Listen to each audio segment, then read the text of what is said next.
পুজো তো একদম দোরগোড়ায়, ভালো মন্দ খাওয়ার পালা। তো এরকমভাবে একটা চিকেনের রেসিপি করে তোমরা খেতেই পারো, সেটাই তোমাদের সঙ্গে শেয়ার করছি। তো কড়ায় সর্ষের তেল দিয়ে দিয়েছি। এবার চিকেনগুলো আমি নুন, হলুদ, লঙ্কার গুঁড়ো, গোলমরিচ একটুখানি তেল দিয়ে মাখিয়ে আধ ঘন্টা রেখে দিয়েছিলাম। সেটাই একটু কড়ায় নেড়ে চেড়ে ভাজা ভাজা করে তুলে নেব।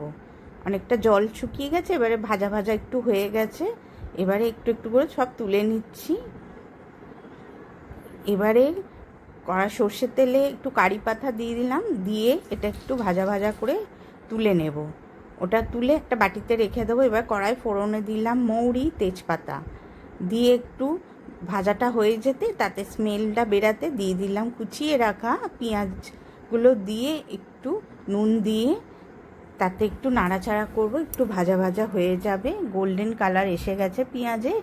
এবারে এতে বেটে রাখা টমেটম, আদা, কাঁচা লঙ্কা একসঙ্গে বেটে এটার সঙ্গে একটু ভাজা ভাজা করে নেবো, মশলাটা কষিয়ে নেবো। তাতে দিয়ে দিলাম কাশ্মীরি লঙ্কার গুঁড়ো, হলুদ গুঁড়ো, বিট নুন, জিরে গুঁড়ো অল্প করে, স্বাদ অনুযায়ী নুন দিয়ে একটু কষিয়ে নেব।